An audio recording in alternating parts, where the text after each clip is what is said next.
Sabe aquela figura histórica que parece estar sempre em segundo plano, meio quieta? E se a gente descobrisse que por trás desse silêncio existe uma teologia riquíssima? Exatamente isso que vamos fazer hoje. Vamos mergulhar nos segredos de São José com a ajuda de um texto super raro, de mais de 400 anos, que pega a imagem do carpinteiro e a transforma numa peça-chave do quebra-cabeça divino. Então, o nosso guia nessa jornada é um livro de 1597, o Sumário das Excelências do Glorioso São José. Pensa só, a gente está numa época de uma renovação religiosa muito intensa. E o autor, ele tinha uma missão muito, mas muito clara. Era pegar São José, que sempre ficava ali na sombra, e botar um holofote nele. A ideia era mostrar que, olha, ele não era só um coadjuvante. Ele era essencial na história da salvação. Beleza, então qual vai ser o nosso caminho aqui? Primeiro, a gente vai entender como esse tesouro do século XVI foi montado. Depois, vamos ver o papel dele como esposo da Virgem. Aí a gente entra num conceito bem ousado, a tal da Trindade terrestre. Na sequência, os 10 títulos de paternidade de José e, para fechar, aquela pergunta que provoca, né? Será que ele foi o primeiro santo canonizado? A gente vai seguir a lógica do livro passo a passo. O autor, um cara chamado Jerônimo Gracian, ele não estava só jogando um monte de qualidades numa lista, sabe? Não. Ele era tipo um arquiteto. Ele constrói um argumento super lógico, quase matemático, para mostrar qual era a real grandeza de São José.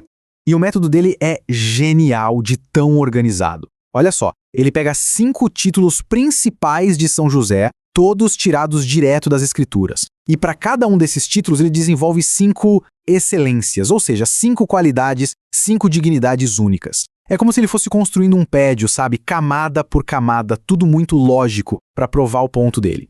Então, tudo começa pelo mais básico, pelo título que todo mundo conhece, Esposo da Virgem. Mas claro, o autor não ia ficar no óbvio, né? Ele pega esse único título e o abre em 5 dignidades, 5 excelências diferentes, mostrando como tudo aquilo brota desse papel central dele. E essas qualidades são incríveis. Vão desde ele ter sido escolhido por Deus entre todos os homens, para essa missão, até uma coisa muito curiosa, ser remunerado por Deus de uma forma única.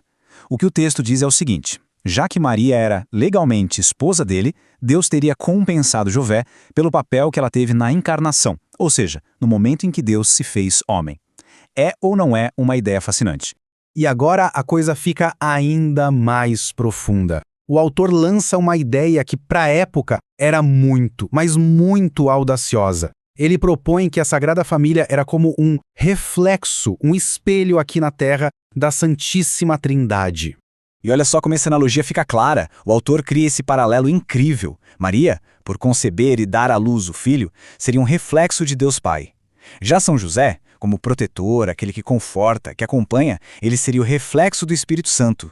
E Jesus, claro, no centro de tudo, formando essa trindade aqui na Terra. Agora, sobre a paternidade. Para o autor, falar que José era simplesmente pai era muito pouco. Era como olhar para o oceano e dizer que é só água.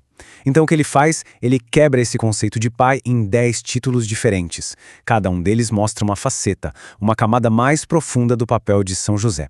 E a lista está aqui tirada direto do livro. É impressionante a variedade. Vai de aio, que é tipo tutor de príncipe, até padrinho. A paternidade dele é olhada por todos os lados. O lado legal, o espiritual, o prático. Não é um título só, é um conjunto de papéis que se completam. Vamos dar uma olhada mais de perto em 3 desses títulos. Primeiro, aio, que é essa ideia de tutor real, como se ele estivesse cuidando de um príncipe. Depois, padrinho, o papel que ele cumpriu quando deu um nome oficial a Jesus. E claro, pai adotivo, que reforça não só a parte legal, mas também a escolha de coração.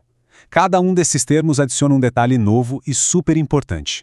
E para fechar o argumento, o livro chega numa conclusão que é uau! Realmente impressionante e bem provocadora, sobre qual seria o status oficial de São José na igreja. A lógica dele é muito ousada. Ele diz basicamente o seguinte: os papéis da canonização de São José já estão prontos. E onde eles estão? Nos próprios evangelhos. Quando o texto chama ele de homem justo, quando narra as visões que ele teve com anjos e confirma o papel central dele, a própria Escritura já estaria declarando que ele é santo. Ou seja, nem precisaria de um processo formal. A canonização dele já estaria na Bíblia. E é assim que um texto de mais de 400 anos faz a gente olhar para uma figura tão conhecida de um jeito completamente novo. Aquele carpinteiro quieto, silencioso, se transforma num gigante da teologia. O esposo escolhido por Deus, o reflexo do Espírito Santo, um pai de 10 formas diferentes. E a pergunta que fica no ar é: quantas outras figuras históricas que a gente acha que conhece bem estão por aí, em textos antigos, só esperando para ter a sua verdadeira história revelada?